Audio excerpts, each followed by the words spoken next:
नमस्कार, news IM में आपका स्वागत है। एक बार फिर बात करते हैं किसान आंदोलन की। तो क्या आप किसान आंदोलन से सचमुच डरने लगी है भाजपा? जी हां, यह सवाल तो है, क्योंकि अब सच में किसानों के आंदोलन से भाजपा डरने लगी है। केंद्र की मोदी सरकार द्वारा लाए गए 3 कृषि बिलों के विरोध की आंच में अब भाजपा का झुलसना तय माना जा रहा है। यह हम ही नहीं, भाजपा का नेतृत्व स्वयं मान रहा है। पंजाब नगर निकाय चुनाव के नतीजों ने तो कम से कम ऐसे संकेत दे ही दिए हैं। भाजपा नेतृत्व को अब किसान आंदोलन से डर लगने लगा है। भाजपा के रणनीतिकारों को इस बात का भय सता रहा है कि कहीं यह आंदोलन जाट बनाम भाजपा में तब्दील ना हो जाए। भाजपा को विशेष तौर पर यह डर आगामी उत्तर प्रदेश चुनाव के मद्देनजर सता रहा है। पश्चिमी उत्तर प्रदेश की 19 जिलों की 55 विधानसभा सीटें जाट बहुल हैं और इन सीटों के लिए भाजपा का माहौल बेहद बिगड़ा हुआ दिखाई दे रहा है। कुशल चुनावी रणनीतिकार के तौर पर अपनी पहचान रखने वाले भाजपा के पूर्व अध्यक्ष एवं देश के गृह मंत्री अमित शाह को इस बात का अंदाजा है। इसलिए वो लगातार भाजपा के जाट और किसान नेताओं के साथ मैराथन बैठक कर रहे हैं।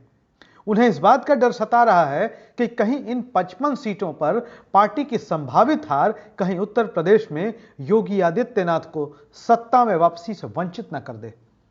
यही वजह रही कि अमित शाह ने पश्चिमी उत्तर प्रदेश और हरियाणा के 40 से भी ज्यादा बड़े जाट नेताओं को बैठक पर बुलाया और इस बात पर चर्चा की कि किसान बिल पर अब घर पर बैठना हानिकारक साबित हो सकता है।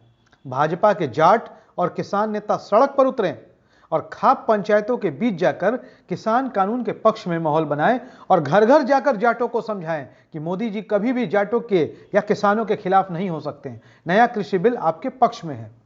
बीजेपी से जुड़े एक प्रमुख नेता ने बताया कि अमित शाह द्वारा बुलाई गई मीटिंग में इस बात पर भी चर्चा हुई कि किसान आंदोलन का असर जिला पंचायत चुनाव पर भी हो सकता है, क्योंकि जिस प्रकार से आंदोलन गांव गांव में फैल रहा है और आरएलडी, कांग्रेस और समाजवादी पार्टी समेत अन्य राजनीतिक दल इस आंदोलन की आड़ में ग्रामीण क्षेत्रों में भाजपा के विरोध में माहौल बनाने की कोशिश कर रहे हैं। यदि भाजपा नेतृत्व ने इस पर कोई विशेष प्लान तैयार न किया तो जिला पंचायत चुनाव में भी पार्टी प्रत्याशियों को खामियाजा उठाना पड़ सकता है। ऐसा होने पर विधानसभा चुनाव में भी ग्रामीण क्षेत्रों में बीजेपी के पक्ष में मतदान कराना एक बड़ी चुनौती जैसी बात होगी। वहीं बात करें आरएलडी यानी राष्ट्रीय लोकदल के नेता अजीत सिंह और उनके बेटे जयंत चौधरी लगातार किसान पंचायतों में शामिल हो रहे हैं। इसे देखते हुए अब बीजेपी के रणनीतिकारों को 2022 में होने वाले विधानसभा चुनाव में पार्टी के लिए माहौल बिगड़ता नजर आ रहा है।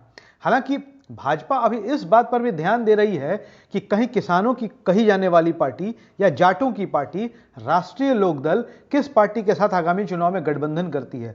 अगर वो कांग्रेस या समाजवादी पार्टी के साथ गठबंधन करती है तो भी बीजेपी के लिए खतरे का संकेत होगा।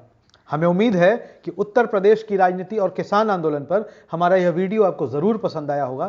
तो आपसे लाइक, शेयर, कमेंट और चैनल सब्सक्राइब की गुजारिश करते हैं। धन्यवाद।